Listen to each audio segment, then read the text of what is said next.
because they have figured out, what do I trigger in the mind of a child that disturbs them for the rest of their life when I do the physical touching?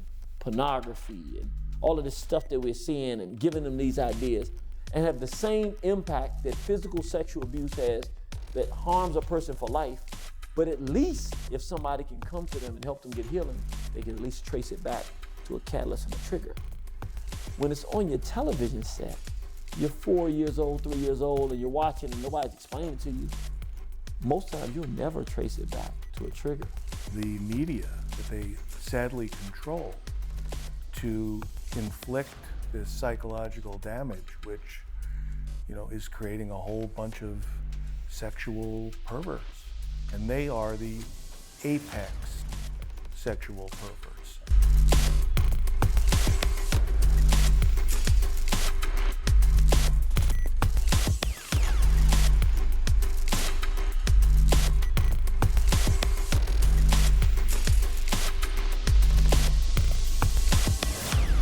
That's where the ADL was born, because they were upset that Leo Frank got convicted of a crime that he committed.